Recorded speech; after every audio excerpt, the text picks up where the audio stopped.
Good morning, Stuart. How are you? Good morning. Good morning, guys. I'm Good morning. just been interrupted by my children, as happens when you're working at home and they're all at home. That's perfect. That's perfect. That's perfect. And that's like live TV, isn't it? So It's I very want much, it's very much the reality nowadays, isn't it? And it's fine. It's okay. to, Stuart, you're group leader, Children Plus Club member. You're nearly 8,000 services in your team. I think you're 10 services away. So get that done tonight. But you know, Children Plus Club group leader, you are so close to senior group leader. You've run successful businesses. You did loads of work with Google. You're in IT. You're an entrepreneur. I want to know, how did you get involved in UW? Because most business people tend to kind of either poo-poo this or like, oh, it's not worth my time, or I don't have the time. How did you get involved, and how have you kept going? So I got involved, my parents got involved in network marketing when I was a child in South Africa. And they grew a successful product business for a while, and then they divorced and split up. And the whole thing collapsed pretty much overnight, which is what I saw as a 14-year-old. So I always had a really positive view of network marketing opportunities, and I hadn't thought about them for many, many years. And I met a Clean Easy lady, and I had a look at the opportunity, and I thought, wow, that's like network marketing. I remember that. That's pretty good. Clean Easy, for those that know, is no longer in business, but they used to deliver catalogs and sell stuff and collect the money. And I didn't ever think I could sell that dream really effectively, because I just couldn't see people delivering and just retailing stuff, which is not what I viewed as quality. So about a month after I met that, my aunt phoned me up and said, I've met this company who can save you money on all your bills, and became a partner with them. Do you want to have a look? So in those days it was paper. She lived in Fareham, I lived in Somerset. So I said, I don't really trust energy companies at all, but if you're making commission, you can have mine. That's no problem. And she said to me, oh, I want you to have a look at being a partner. And I said, forget it. I hate them. I hate energy companies. She said all the wrong things, didn't she? She said, I'm going to save you money on gas, electric, all that sort of thing. But I was a very open person. I said, I'm more than happy to come and help you out. So I had a look online at the website that we had back then, which explained the partner thing. And I thought, wow, this is network marketing. It made me sit up straight. And I thought, actually, this looks pretty good. This is services, not products. I can see the difference. I know the difference. So I phoned her up and I said, bring both the pieces of paper. I'm going to join as a partner. And I did. A couple of weeks later, we met up, did the whole lot. At the time, they had a holiday promotion going, Rob, and it was a Mediterranean cruise. I think you were already on that cruise, so was Lisa. And they just finished the 12 or 18-month qualification period, and they had space left on the boats. And they said, over the next 4 or 5 months, whoever gets the most points, customers, distributors, whatever it is, partners, will go there. So 50 places. So I quite like to win. I'm quite competitive. My wife said, I've got a new baby, I'm not going. I said, that's fair enough. But I want to win, so I don't care. I don't even want to go on a cruise, but I'm going to win. So I went for it, and I just spoke to everyone I knew, family, friends. I was from South Africa, so I didn't have a lot of local friends, but I just spoke to everyone that I did know, and I tried to get referrals, and I tried to enhance that. I went all the way down to Bournemouth to learn how to do winner minis with Lisa Ware, and I got on the cruise, and that was the setup for my entire business. So in that first year, I got to senior team leader, got all the bonuses along the way, and then I moved to South Africa for an entrepreneurial business proposition, which was fabulous. I remember, Rob, you were quite disappointed. Lisa Ware was disappointed. Liz Marsh, everyone was saying, oh my God, you got a brilliant business. Why are you going? And when I got back a year later, after the recession hit and the entrepreneur who was putting all the money in lost his fortunes, I moved back here straight away, because we moved there for an opportunity, not to live there. And I thought, this is great. I can pick up my UW business. And it had grown by about 30% while I was away. So my experience from my youth, where over a matter of months, an entire product-based network disappeared, to where I left the country for a year and I came back and had a team that was growing and flourishing, was completely different. And really, I suppose, where I had a lot of belief anyway, naturally, it's pretty unshakable. There's no way that anyone can tell me, oh, it's not going to be around in the future, because I've seen it be around. I've seen it grow with and without me. The harder I work, the faster it grows. The more effort I put in, the more it grows. And you know, when you have growth, I was lucky. I had some people who were growing teams ferociously while I was away. That's luck. If you're here and you're doing the activity yourselves with your team, then it grows so much faster. So Stuart, you are a hard worker. You are non-stop. I mean, you know, you're here, there, and everywhere. You work until the late hours in the evening, and you say luck, you know, and maybe there is a bit of truth in that. You know, maybe sometimes we need a lucky break to get that one individual that seems to be getting on with it. But not only you're a good customer gatherer, you're a great recruiter as well. Now, when I say to people, oh, you want to listen to Stuart, he's a great recruiter, people suddenly think you're getting 5, 10 people, new recruits a month. And that's not the case, is it? And by the way, guys, if you've got any questions, pop them in the chat and I'll put them to Stuart later. But Stuart, you're not gathering 5 or 10 new recruits a month. You're consistently recruiting. And what do you say? And where do you get your recruits from? Because most people can get customers. I think a lot of people struggle with this recruitment side, like where to get them from. Okay, so I think I've never been a person who recruits 10 a month or anything. I need to have a lot of belief in the business myself, what I'm doing, to be able to recruit. And I don't have a problem with that belief in the company. When I'm putting effort in, I have no problem in that belief. So it's just a natural thing that comes across. So when you're talking to people and you have that belief and you offer them an opportunity, it shines through. If you're looking at this business and thinking, well, I'll give it a go and see what happens, when you talk to people and say, do you want to join my my project that I'm just trying to see if it works, that'll come through. So I think there's a lot of people out there who you're talking to every day. Everyone talks to loads of people every day, even in lockdown, who, if you had something that you had unshakable belief, enthusiasm, and we're really excited by, it would come through, and they'd be interested. If it's the right time for them, they'd ask for more information, and then it's just a natural progression. Yesterday, I had a phone call from someone who tried to pitch me 8-9 years ago some pyramid scheme. It really was a pyramid scheme. It went bust or got shut down pretty fast. And I, at the time, said to him, I have no interest in looking at other opportunities. I have an opportunity and I'm putting my all into it. And I love UW, and that's it. And I said, I would be wary of that one because I don't know much and I don't research other opportunities, but I'd be wary because it doesn't seem that it's all there to me. He really, really resented the way I reacted to him. Anyway, he phoned me up yesterday trying to pitch me for another new opportunity that he's found. And I thought, good luck, good for him, because he's actually to phone me back after he got shut down like that. And I don't know the company that he's looking at or what it is, or I have no interest again. I let him talk for a bit, and then I said, I'm stuck with UW. I love it. I said, if you found something that you're really committed to and believe in, that's fabulous. This is why I believe in UW. I absolutely will,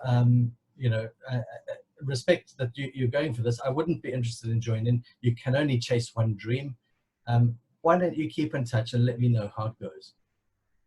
Yeah. So because there's a person who's looking for opportunities. I can't jump and steal his opportunity, but what I can do is when he really is desperate for an opportunity in the future that might work for him, I have one that he knows I believe in and have done for 8-10 years. Yeah. It's quite a common thing, isn't it? We see opportunities around, and let's be honest, UW, when it first started, no one heard of them. They weren't on the stock market. And my friends said to me, you sure it's not one of those pyramid things? And what if it collapses? And I just kind of thought, you know what, there wasn't any other options out there for me. So I thought, I'm going to give it a go. I'm going to put my all into it, and let's pray it doesn't collapse, and let's pray it does succeed. And here we are 20 odd years later. But there are lots of new things starting up, Bitcoins and I've been around for so many years. I remember Tiscali, who was a phone provider, setting up a network marketing company. Everyone's like, oh my God, they're going to take over UW. And then there was XLN, and then there's these insurance companies, and there's lots of these around. And let's be honest, you know, if someone gives it a go, they make some money out of it and then build a career in the future, absolutely fantastic. Absolutely. I've got friends in other network marketing organizations, and good on them. Let's all be professional about this. But you've got to chase that one rabbit, haven't you? You can't do, well, today I'm doing this network marketing, but tomorrow I'm doing this other network marketing. So you've got to be focused on one dream, one passion. I think people are desperate. Just the fact he called me up makes me realize there are more and more people who are desperate for ways to earn extra money. We have the best opportunity in the country, absolutely bar none. There's no reason why people wouldn't actually have a serious look at this if they are looking. So it's just talking to people, letting them know you're there and letting them know what you do, so that when the time is right, they'll come to you. And if you have those conversations and talk to people and care about them, that will happen naturally. Yeah, I think it's great he phoned you up. I mean, I told him to phone you up after he phoned me up, so that's great. Referrals, thanks, Rob. So can I say something else there? One of the things that has really helped with this is talking to people during this lockdown. Now, I know a lot of people have set up coffee and calls groups and things like that around the country. I've set one up, Rob. I want to promote quickly. Tonight and tomorrow morning, just for an hour, Lisa Ware and I are doing coffee and calls with a bit of a difference. Everyone comes in and we put you in breakout rooms with just 3 people, and you each take turns. If you haven't experienced this, it's amazing. Wouldn't you like to be a fly on the wall listening to how Lisa makes appointments with fresh contacts, whether they're old Winnemini forms, with existing people she knows, with, you know, referrals, all that sort of thing. If you want to join in, I'm going to put a link in the group later on. Let me know and I'll pop you in with the group. I know Fab's on the group, on the thing today. He's really, it's turned his business around. He's really jumped his activity through the roof just using these. I'm not the only person running them, but as I say, join in if you can today and tomorrow, and give it a go. To me, you're going to open up your group so I can sit there and listen to you or Lisa Ware, 500 plus club member, on the phone, raw, not rehearsed. This is the phoning brand new leads or old leads or whatever, listening to the scripts, what they're saying. Yeah, that's exciting. And all you need is 20 names written down that you can call with numbers when it's your turn. What if I've only got 2 or 3? Because get out the old Winnemini forms or start making a list this morning. Okay. Would you put in the chat box there, Stuart? Yep. What I'm going to do as well, I'm going to take some questions. So let's start off with, so we've got a question here. How do you find your partners when you can't do it face to face? How do I find new people, partners? So Rob, you know, I've been doing this utility warehouse business for quite a long time. Yeah. We are really, really in demand at the moment, obviously for the reason that we save people money and we help people make money as well. And those two are critical right now and only going to get more important as time goes on. Rob, who do you know that's been furloughed or maybe lost their jobs or is just struggling or could do with maybe, who you know is always looking for an extra opportunity to make extra money? Yeah, I know quite a few actually. Yeah, quite a few. So what I do is I help them to earn extra money, and initially in their first month, we try very hard to earn them whatever they can, commit. But if they can commit sort of 8-10 hours of time over a month, I'll work with them to try and earn them an extra £1,000. Yeah. Who would you like to give an extra £1,000 to first? Brilliant. Brilliant. So while you put that chat on that link to your thing, I'm going to cover basically on recruitment. You'll find them. You'll find them. If you're looking, you will find them. So if you think there aren't opportunities out there, you're correct. If you're open-minded and talking to people, anyone you come into contact with, there's an opportunity, whether it's an existing customer or your neighbor or even the postman, even the Amazon guy. You know, you don't have to be a foot away to talk to him. You can be 2 meters away and say, by the way, I'm recruiting at the moment. Do you know anyone would be interested in earning some extra money? And if they don't say me, they failed the intelligence test. But hopefully they might give you a name or a number, or they might say themselves. And do you know what? You just send them to the UW page or send them a UW story. Those stories are absolutely brilliant. So thank you, Stuart, for putting the chat up there in the chat room. So recruitment is about offering the opportunity. And do you know what?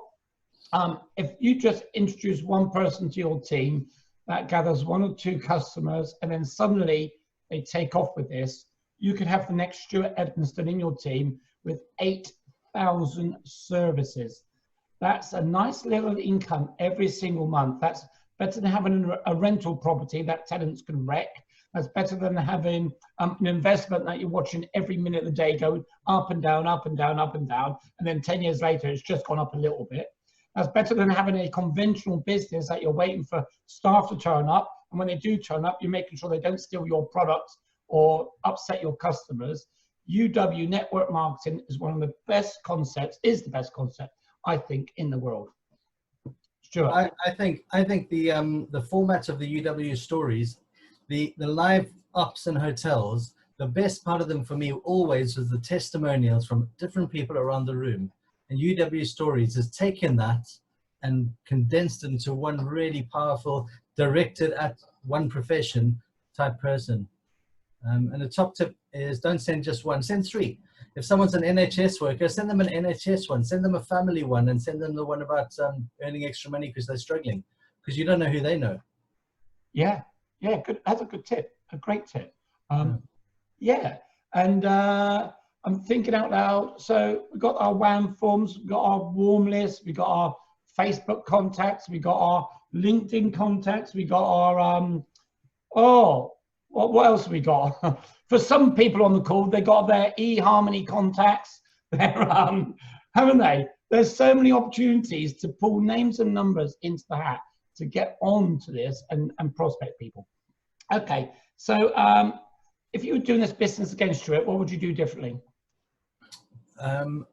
I would call up the people on my chicken list faster. Wow. They're on the list for a reason, though, aren't they? I've still got people I don't call. Well, give them to me and I'll have them, okay? And if they join, I'll buy you a nice bottle of champagne and I'll put them in someone else's team, okay? Prosecco will be fine. Prosecco, okay. Okay. And do you know what? People join other people's teams. One of my group leaders recently had a friend join UW and join someone else. And, you know, and I'm not, this group leader has been prospecting. It was just by chance this other person got in there and just signed them up. It happens. It happens. Don't let it happen to yourself. Can you imagine someone joining and then becoming a senior group leader in someone else's team? Yeah. So talk to everyone. Because if they join someone else, you can't blame that other person. You just got to go, okay, that's the way it goes, you know. But thankfully, I joined Steve Critchley's team instead of Wes Linden, so that was good for Steve. And also, I look at my team members, you know, the people that have joined my team, you know, and some people join by accident, some people join for a bit of pocket money, some people join for a career. And we all join for different reasons. But what keeps you going now, Stuart? Because you have all these kind of challenges. You did John O'Groats, you did Kilimanjaro. And what is your next challenge, apart from SGL? My challenge for this year was to stay at home. And I can't believe we've had this virus helping me out. So there's 2 things. Firstly, personally, these things are what drive me. So I put the charts up. It's tougher, is it? I don't know. It was tougher in your head first when it started. I'm on 21 points for Mexico, and I'm going to keep on growing that and focusing on just getting through the first 6 months and then seeing where we are. But that's the personal driver, is to take my family on a family holiday every year. That's awesome and amazing and unbeatable. Wow. For my team, that's the other side of obviously the business of your team. I have a fabulous and amazing team. There's lots of them in the call today. There's Fabrizio, Jane Wood, Steve Henderson, and it's really trying to keep them together and keep them going. We do daily calls like this every day, and there's a small group that jump on them regularly. And at the end of lockdown, as things start to transform into more, I know that we're actually a much stronger team than we were before this started. And the ones that haven't been up for joining and haven't, well, hopefully, I call them and I keep in touch with them, and it's just keeping the team together, because we have got an amazing opportunity. And I think some people have just thought we can't do anything, and they've just put it to the side, and it's trying to keep in touch with them and hopefully keep them in the game, because we're going to have massive growth coming forward. Do you read any personal development, or are you more audio? So, both. I don't know. I can't see myself on the screen. Can you see my books up there? I've got, yeah. I have so many. J.K. Rowling. Yeah. J.K. Rowling's up there. I've got that in another room. But no, I joined the Book of the Month Club on Knowledge is King. Can't recommend it enough. You get these gems come through. My wife liked it when I got this one. But yeah, when I first started UW, personal development was probably my most important goal in my head, and that was reading and learning and discovering, improving myself as a person. Is it the same level now? No, probably I work on other parts of myself, but it's that wheel of goals that you learn about, and you do these things with people like Chris Williams, that you work on what you need to work on for the moment. So I read a lot and I listen a lot. I use the car when I'm in the car, obviously not anymore so much, to listen to all sorts of people. Personal favorites, probably Jim Rohn.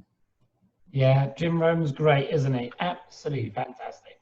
And for me, I always say to people, if you're feeling down at all, pick up a book, put on a CD, or do you know what? Even just music, great music through headphones. It can change your whole emotion, mindset, because life can be pretty crap sometimes, can't it? And you just need something. And if some people don't have sponsors, and some people have really bad sponsors, so you need to find a way to motivate yourself and get excited. Do you know what I've got in my car? I've got 2,000 different audio tracks. So each CD might have 10 tracks on it. Yeah. There's about 2,000 personal development ones. I put them all into one playlist, and I play them on random. So I never know who I'm going to be listening to, how short or long it is. Sometimes it's just, and this is being introduced by the Nightingale Conan thing, and that's all it is. That's about 100 times, isn't it? I tell you, you get so many interesting things, and you go, oh, I've forgotten about that guy. He's amazing. There's a little snippet of what he's talking about. Yeah. So I quite enjoy doing that as well. It just gives you that little boost in ways you don't expect.